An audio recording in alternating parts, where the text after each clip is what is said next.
সময় দিবেন, নামাজ জমিনে কায়েম করবেন। চুল পাকিয়ে ফেলছেন, দাড়ি পাকিয়ে ফেলছেন ইসলামের জন্যে, জুলুম নির্যাতন সহ্য করলেন ইসলামের জন্যে।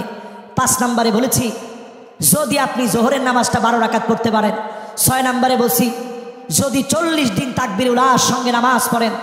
7 নম্বরে বলছি যদি আমি আল্লাহর জন্য কাঁদতে পারি, এই চোখ দিয়ে যদি জনতাকে পাহারা দিতে পারি।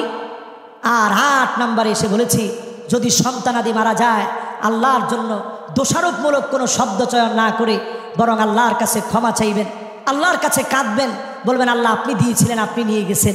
এরকম সবর যারা করবে জাহান্নামের আগুন আল্লাহ হারাম বানায় দিবে। জোরে কোন আল্লাহু আকবার। যতগুলো কথা বলেছি শেষ কথা, যেহেতু 40 পর্যন্ত সময় দেওয়া, একেবারে 40 বেজে গেছে, 5টা মিনিট আমি চেয়ে নিচ্ছি আপনাদের কাছে। প্রিয় ভাইয়েরা আমার, 2025 আমেরিকা থেকে শুরু হয়েছে, আগুন আর আগুন জ্বলছে।